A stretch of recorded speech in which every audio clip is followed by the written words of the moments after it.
Thistle Marie Pedersen versus Wendy Kent. Thistle Pedersen was in court on Wednesday.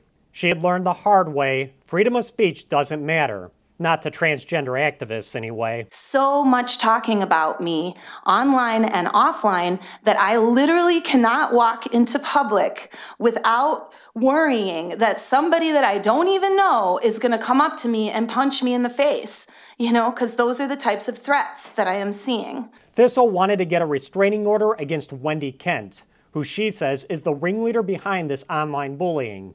Have you posted on Facebook and encouraged others to contact to have her fired? Yes, I would say that's right. Thistle is a well-known liberal protester in Madison, but she's also developed a reputation as being, quote, transphobic. She called me a trans activist, and then she later said that trans activists were harmful to children, harmful to women, to their wives, and their communities. And so transgender activists allegedly harassed Thistle online, tried to get her fired from her day job, and successfully convinced local venues to not let her perform her folk music shows. Thistle says there's nothing wrong with her beliefs, and that many women have the same concerns. I don't believe in the term transphobia. I don't think that it's a real thing. I feel that it is a made-up term to target women who have questions about transgenderism and the ideology, and not just the ideology, but the policies that are beginning to be put into place regarding Title IX, for example, which was some legislation in 1972.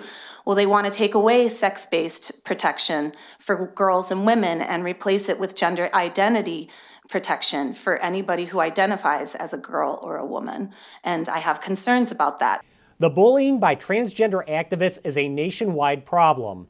It's gotten so bad that some very liberal activists are now partnering with the very conservative Heritage Foundation to stop it. I am in debt to the Heritage Foundation because they've offered us something that no organization from the left did, which was a safe place to speak. And so I don't feel too bad about being here because I'm not being yelled at or screamed at or threatened. The very thing that trans people want, which is acceptance, is what they're denying us and insisting we may not have. I will not be censored, and I will not be silenced by them. This forum in Washington, D.C. last month specifically talked about the problems Thistle has encountered in Madison. Because she carried a sign on a women's march that said, transgender is misogyny.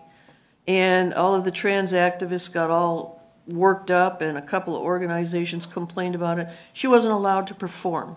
But proving this kind of harassment isn't always easy.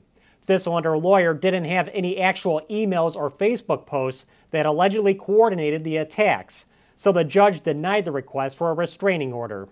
I would just like to state that, I don't feel like her personal actions, they might have social consequences, but I don't feel like that's harassment on my part. Even though Thistle didn't win her fight, other feminists like her and groups like the Heritage Foundation will no doubt carry on with this nationwide fight to openly discuss these issues. For the MacIver Institute, I'm Bill Osmolsky.